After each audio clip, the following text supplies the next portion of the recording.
Guys आज मैं biology class 10th का जैव प्रक्रम ऑब्जेक्टिव का सेकेंड पार्ट लेकर के आई हूँ। इसका टोटल 3 पार्ट होगा, यानी टोटल 300 क्वेश्चन ऑब्जेक्टिव इससे बने हैं और बहुत ज़्यादा क्वेश्चन इससे पूछे जाते हैं। तो मेरा यही प्रयास है एक भी क्वेश्चन मेरे चैनल के बाहर का ना हो बोर्ड में। तो चलिए मैं वीडियो को स्टार्ट करती हूँ। श्वसन क्रियाविधि में भोज्य अणुओं का होता है विघटन होता है। ओके, ऑप्शन सी इसका सही होगा। एक रक्त जमने में कौन सी प्लाज्मा प्रोटीन की भूमिका होती है? तो प्रोथ्रोबिन, थ्रोबिन, फाइब्रिनोजोन सभी का होता है रक्त जमने में, थक्का बनने में, सब प्लाज्मा में पाया जाता है। ओके। 103 हीमोग्लोबिन प्रोटीन वर्णक में कौन सा धातु आयन पाया जाता है? तो मैग्नीशियम हीमोग्लोबिन में पाया जाता है।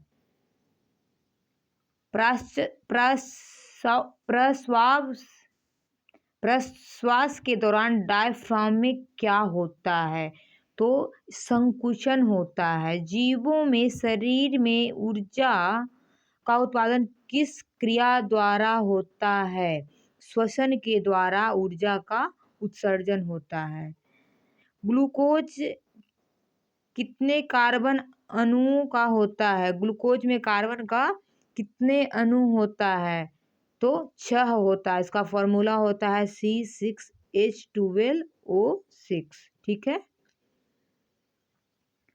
एक स्वस्थ व्यक्ति का सामान्य स्थिति में सिस्टोलिक व डायस्टोलिक रक्तचाप का मान होगा 120/80। अगर डायस्टोलिक व सिस्टोलिक तो 80/120 आप लगाएंगे। वह स्थिति जिसमें जीव पोषक तत्वों को ग्रहण कर उनका उपयोग अपने वृद्धि एवं जनन के लिए करता है, उन्हें क्या कहते हैं? पोषण कहते हैं।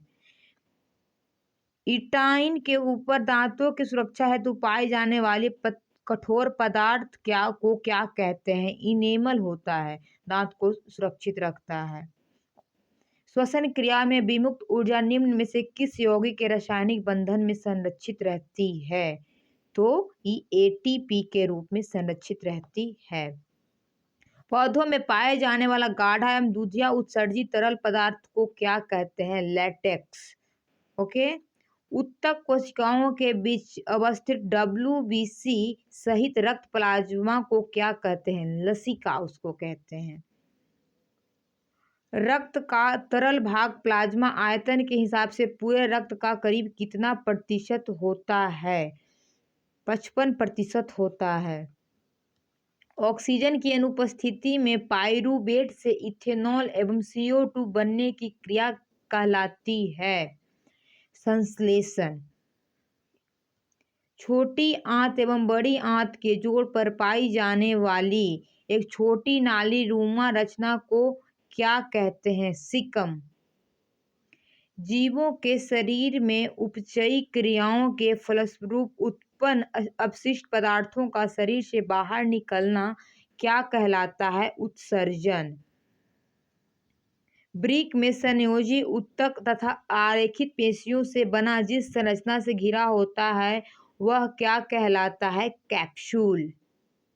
निम्नलिखित में किस पादप पत्ती कोशिका में कार्बन डाइऑक्साइड का परिवर्तन कार्बोहाइड्रेट में हो जाता है? पैलिसेड। यूग्लिना में पदार्थों के परिवहन हेतु निम्नलिखित में कौन सी भूमिका होती है? विसरण। हीमोग्लोबिन के एक अणु की क्षमता कितने अणु ऑक्सीजन के साथ संयोजन की होती है? 4 अणु के साथ। फुफ्फुस चाप प्लुमनरी आर्क के निकलने के स्थान पर मानव हृदय में अर्ध चंद्राकार कपाटों की संख्या होती है 3। मानव में लाल रक्त कणिकाओं का निर्माण स्थल है अस्थि मज्जा। श्वेत रक्त कणिकाओं का कौन सा घटक एंटीबॉडी का प्रभाव करता है? लिम्फोसाइट। ग्रहणी का भाग है छोटी आंत। रेजिन एवं गोंद कहाँ संचित रहता है? पुराने जाइलम में। प्रकृति में ऑक्सीजन का संतुलन कैसे बना रहता है? सबको पता है, प्रकाश संश्लेषण के कारण। केंद्र कणविहीन रक्त पट्टिकाणुओं की मानव जीवन अवधि होती है 1 सप्ताह की। ऋषिरीय रक्त में ऑक्सीजन की मात्रा वायुमंडलीय हवा की अपेक्षा बहुत कम होती है।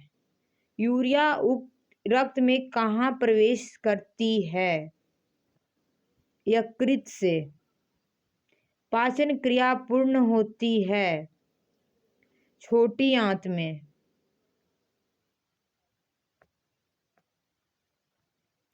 दंत अस्थि क्षय का कारण है? मीठी चीज खाना, बैक्टीरिया द्वारा अम्ल का निर्माण करना, दांतों की सफाई न करना, इनमें से सभी। दाएं आलिंद निलय पर पाए जाने वाले कपाट को कहते हैं? त्रिदली कपाट। फुफ्फुस शिराओं में प्रवाहित रक्त होता है शुद्ध रक्त। मानव शरीर में सबसे बड़ी ग्रंथि के रूप में जाना जाता है यकृत को। पैरामीशियम में भोजन का अंतःग्रहण होता है कोशिका मुख द्वारा। अमीबा का मुख्य भोजन है सेल बलाब के टुकड़े, डायटम एवं मेकोस्केजिया बैक्टीरिया, इनमें से सभी। एक सामान्य व्यक्ति में हृदय धड़कन की गति है 70 से 80 प्रति मिनट। इनमें से कौन सी रचना द्वारा अमीबा में भोजन का अंतःग्रहण होता है? उत्पाद के द्वारा। प्रकाश संश्लेषी इकाई है क्लोरोफिल। प्रकाश संश्लेषण की प्रक्रिया का मुख्य उत्पाद है ऑक्सीजन। लसिका में रक्त की तुलना में निम्नलिखित में किसका अभाव होता है? लाल रक्त कणिकाएं, रक्त पट्टिकाणुओं, कुछ प्लाज्मा प्रोटीन, इनमें से सभी का अभाव होता है। मानव हृदय में रेशमों का शिथिलन कहलाता है डायस्टॉल। पेप्टोन पेप्टाइड्स को निम्नलिखित में किस रूप में तोड़ता है? पॉलीपेप्टाइड्स। निम्नलिखित में कौन सजीव के मुख्य लक्षण हैं?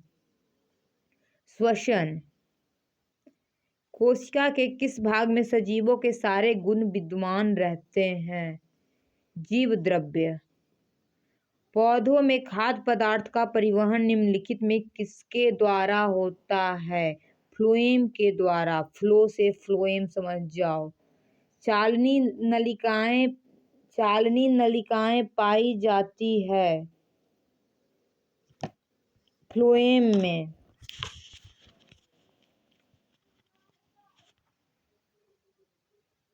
निम्नलिखित में कौन स्वपोषी होते हैं? सभी हरे पेड़ पौधे। प्रकाश संश्लेषण में किस पदार्थ का निर्माण होता है? कार्बोहाइड्रेट का। पौधे में सूर्य प्रकाश को अवशोषित करने की क्षमता किसमें होती है? क्लोरोफिल के वर्णक में। खनिज लवणों का अवशोषण पौधे किस रूप में करते हैं? आयन के रूप में। रक्तचाप मापने की विशेष उपकरण को क्या कहते हैं? स्फिगोमैनोमीटर। लार इनमें किस ग्रंथि का स्राव है? पैरोटिड ग्रंथि। इनमें से क्या जठर रस में मौजूद नहीं होता है? पीत। जठर रस में हाइड्रोक्लोरिक अम्ल होता है, म्यूकस होता है, पेप्सिनोजेन होता है। ठीक है। सामान्य से उच्च रक्तचाप कहलाता है हाइपरटेंशन। चालनी पट कहाँ अवस्थित रहता है? चालनी नलिकाओं के बीच। रक्त है तरल संयोजी ऊतक। इनमें से कौन मनुष्य के छोटी आंत का भाग नहीं है? जेजुनम। इलियम कोलन डिओडियम छोटी आंत का भाग है। मनुष्य में पाचन की क्रिया प्रारंभ होती है मुख गुहा से। इनमें से कौन आमाशय ग्रंथि या जठर ग्रंथि का भाग नहीं है? मूल पित्तवाहिनी जठर ग्रंथि का भाग नहीं है। रक्त प्लाज्मा निम्नलिखित में किसकी मात्रा सबसे अधिक होती है? जल की रक्त प्लाज्मा में होती है। सीरम कहलाता है फाइब्रिनोजिन रहित प्लाज्मा। छोटी आंत में भोजन का पाचन पूर्ण होने के बाद वह क्या कहलाता है? चाइल्ड। चाइल्ड समझते हो ना, छोटा, वही। निम्न किस संरचना की मदद से अमीबा अपना भोजन ग्रहण करता है? कुटपाद की मदद से। अमीबा में भोजन का पाचन किस अंगक में होता है?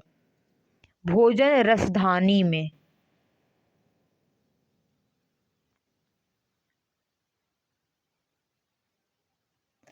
इनमें से किसकी दीवार सबसे मोटी होती है? बायां निलय की दीवार सबसे मोटी होती है क्योंकि वहीं से प्योर ब्लड पंप होता है। अग्र महाशिराएं तथा पश्च महाशिरा कहाँ खुलती है? बायां आलिंद में। पैरामीशियम में भोजन का अंतःग्रहण शरीर के किस संरचना में होता है? कोशिका मुख से। इनमें कौन मनुष्य के मुख गुहा में पाई जाने वाली लार ग्रंथि नहीं है? अग्नाशय भैया, ये अलग ऑर्गन है, समझे? S A node sino auricular node है। तंत्रिका ऊतक, लोग इसको फिजिक्स का नोड समझ लेते हैं, इसी में गलती होता है। निम्नलिखित में किसमें शुद्ध या ऑक्सीजन जनित रक्त का प्रवाह होता है? फुफ्फुस शिराएं में। मानव आहार नाल के किस भाग सबसे अधिक होती है? मानव आहार नाल के किस भाग की लंबाई सबसे अधिक होती है? छोटी आंत सबसे बड़ी होती है, लंबी। मानव शरीर की सबसे बड़ी ग्रंथि क्या है? यकृत। पौधों में जल तथा खनिज लवणों के परिवहन की दशा क्या होती है? केवल ऊपर की ओर। श्वसन क्रिया विधि का अंतिम उत्पाद निम्नलिखित में कौन सा है? जल और कार्बन डाइऑक्साइड, बी एवं सी दोनों। मनुष्य की आहार नाल की लंबाई कितनी होती है? 8 से 10 मीटर।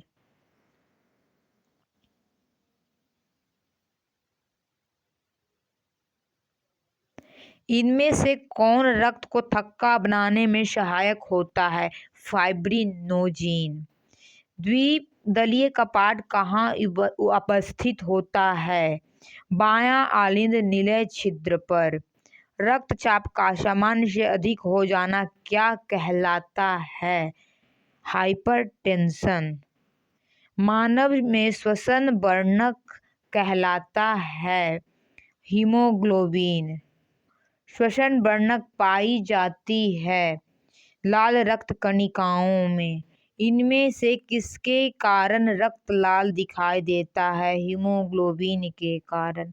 ऑक्सीजन का वाहक कहलाता है हीमोग्लोबिन। निम्नलिखित में किससे कोशिकीय ईंधन कहा जाता है? ग्लूकोज को। झींगा एवं सीप जैसे जलीय जंतुओं में श्वसन क्रिया होती है गिल्स द्वारा। फुफ्फुस चाप निम्नलिखित में कहाँ से निकलती है? दायां निलय से। मनुष्य में श्वास लेने और छोड़ने की क्रिया कहलाती है श्वसन। नहीं, सांस लेने और छोड़ने दोनों की क्रिया पूछ रही है, तो श्वासोच्छ्वास। निश्वास द्वारा निकली वायु में रहती है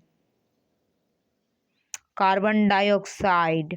जीवों में शरीर से नाइट्रोजनी अपशिष्ट पदार्थों का निष्कासन कहलाता है उत्सर्जन।